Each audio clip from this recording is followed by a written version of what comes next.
Hey everyone, Eugene here, back again. Hope you're all well. Gonna do a Perfumes I Wear segment here. It's been, it might be a couple weeks since I've done this last. And just for the reason of, not having time, but had a pretty enjoyable week. Except for the one dreaded Le Labo that I took out again. I don't know why I keep trying this brand, but it's one that I love to hate. Other than that, I really did enjoy everything else I wore. Had another surprise, wore something for the first time, even though I've had it forever. But let's start off here with something from the brand of Diptyque. This is Tam Dao, a reference sandalwood note. And I love this brand, even though I don't really talk about it a whole lot on my channel, but it's one that I really enjoy a lot of their offerings from, especially the eau de parfums. There's quite a bit of eau de toilettes that I'm not really fond of, but I think the whole range of eau de parfum are really well done, especially this one. If you're looking for a reference sandalwood, I think this is one of the better offerings out there. There's a lot of good sandalwood perfumes that I do enjoy, like Samsara and Bois d'Ile, but they're focused. There's other things going on in those perfumes where this is just strictly sandalwood. It takes that sandalwood note and it kind of focuses right on that. I sprayed a little bit on right before the video, but to me it's very creamy, it's soft, it's warm, it's got a little bit of green conifers in the opening, some piney resins, a little bit of incense, maybe some cypress, so it's all woods. It's very woody to me. I get a powdery, sawdusty accord, almost like being in a woodworking shop in a mill of some sort, and just a chainsaw going through a huge piece of timber or lumber.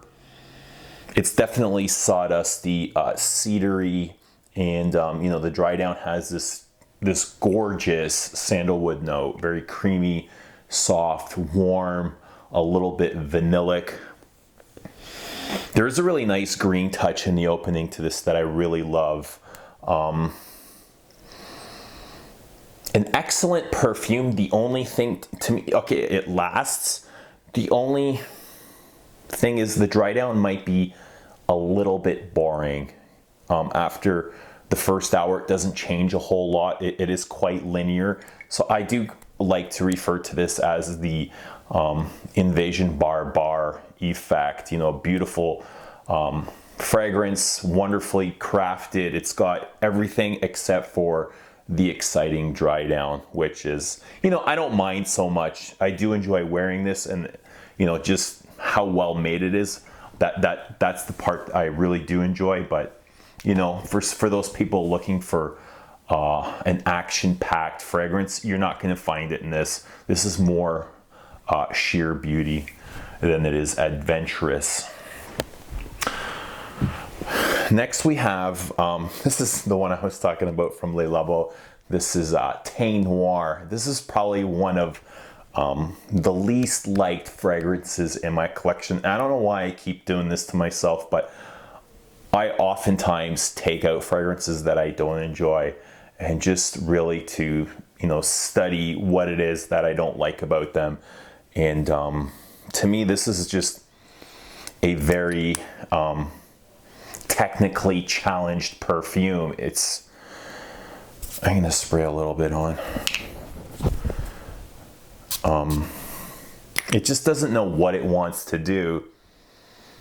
A thing that I find with this is it seems like to me it's all top notes of rose, fig, black tea.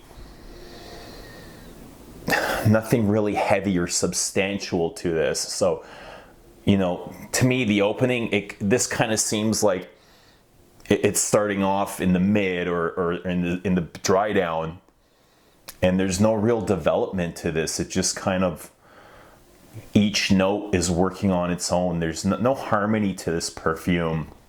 It's just very, just like, you know, my review of Santal 33. It's very boxy and very, it doesn't feel like it's completed. It doesn't feel like a finished perfume. Also just very boring. You know, the minute I put this on, I kind of regret it and dread the next 10 to 12 hours knowing that I'm stuck with this, because this is what I've brought to work to apply and I've got nothing else to replace it with. And also it's very loud. Even if I were to spray something on top, this would just probably beat it over the head. But yeah, this is like one of the least enjoyable perfumes that I have in my fairly large collection. Here's one of my favorites, and this is weird enough, like I say, I wear oftentimes perfumes that I don't enjoy, but the ones that I love, I don't wear them enough. And this is from Chanel's Les Exclusives. This is Coromandel, a patchouli based perfume. And I have to say, patchouli is one of my absolute favorite notes, right after leather, leather, patchouli. And if I can find those two notes together in a perfume, bonus. But to me, this is a very earthy, kind of sweet patchouli. I get a lot of soil to this. There's definitely some florals. This almost feels like a warmer, to me, when I wear this, I think of number 5 for a reason, but it's a much warmer number 5, where 5 is more of a cold fragrance. This is more warmer, almost like a Shalimar. It's got the warmth of a, it's like wearing 5 with a space heater under your butt just to keep you warm. That's what I think of.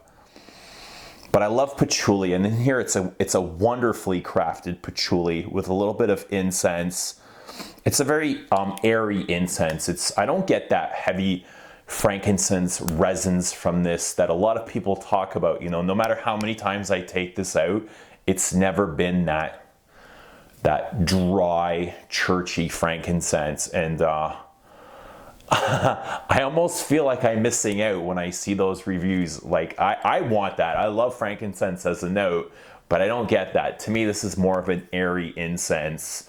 I definitely get that, you know, that white chocolatey thing in the dry down. But wearing this kind of inspired my next perfume, as I do love patchouli. And this is again from Le Labo, but this is one of their better perfumes, and I'd say this is one of the better niche perfumes available out on the market. Patchouli 24, to me, almost somewhat of a challenging perfume.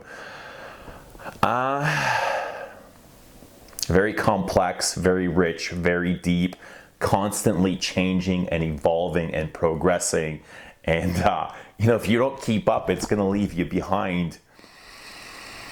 Oh, it's just very smoky, and you know, the opening is, it's almost like has a burning meat accord, like cooking meat on a campfire, and a lot of resins. I actually pick up frankincense in this, unlike in Coromandel, but I definitely get that birch tar, and it's just a wonderful mix, a wonderful blend of leather, a birchy, dry, dusty leather, and earthy patchouli.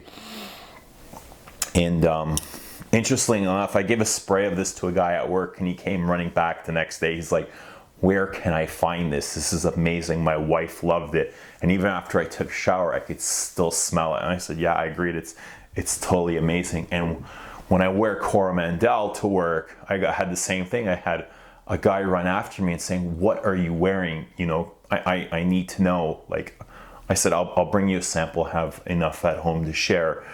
And he's like, "What is it? Like, what?" And I kind of explained to him what patchouli was. He wasn't aware. I guess patchouli, until I was into perfumes, I had never really heard of patchouli. And I've only ever really smelt it. My only reference to patchouli is in perfumes. I don't think I've ever smelt patchouli in real life. I don't even really think it's a native bush here in Canada. I think it just grows in the Indochina, Indonesia, and places like that. But next, this is from L'Artisan, and my memory's horrible. I'm gonna say I've had this for about a year, and this is Timbuktu, and this is the first time I took this out. And I didn't really read, you know, the brief on Timbuktu. I didn't know what it was or what it was supposed to do. And to me, let's put a little bit of this on. Timbuktu. It's all woods to me. It's dry, airy woods. There's definitely some incense and a fruit accord. A very enjoyable perfume. Very dry woods. It almost has, I want to say, like a chypre structure to it. A fruity chypre. And what it reminds me of is Chanel's Cristal for some reason. But much drier, I think.